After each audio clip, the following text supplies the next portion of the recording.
कभी सोचा है कि एक पूरा का पूरा वंश सिर्फ एक असाधारण शासक की वजह से जाना जाए?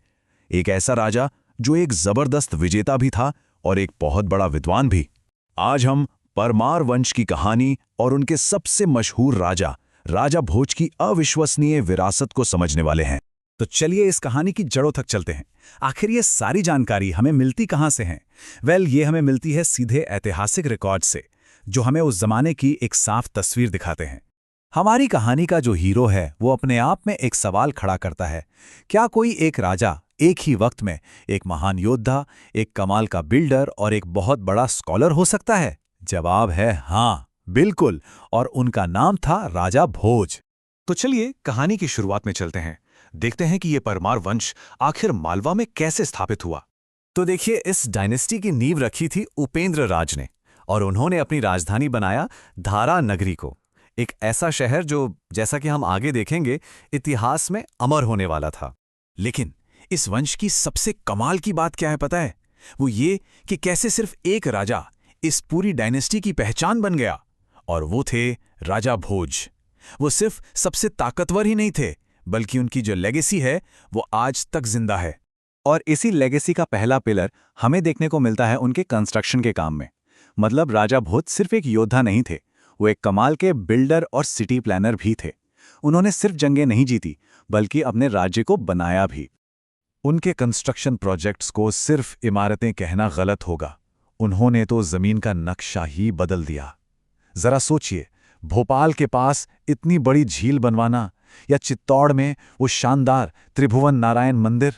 उन्होंने सच में अपनी विरासत को पत्थरों में गढ़ दिया था। पर कहानी यहीं खत्म नहीं होती। राजा भोज की विरासत सिर्फ पत्थरों और इमारतों की नहीं थी, वो ज्ञान और कला की दुनिया के भी बादशाह थे। उनकी पहचान एक वॉरियर से कहीं कहीं ज्यादा बड़ी थी। उनकी शोहरत का अंदाजा आप इसी बात से लगा सकते हैं कि उन्हें कविराज का टाइटल मिला था, मतलब कवियों का राजा। अब ये सिर्फ कोई नाम या उपाधि नहीं थी, ये उनके जबरदस्त ज्ञान और हुनर का सबूत था। और उनका ज्ञान देखिए, किसी एक सब्जेक्ट तक सीमित नहीं था। मेडिसिन, मैथ्स, ग्रामर, हर चीज पर उन्होंने किताबें लिखीं। उनकी एक बहुत फेमस किताब है युक्ति कल्पितरु।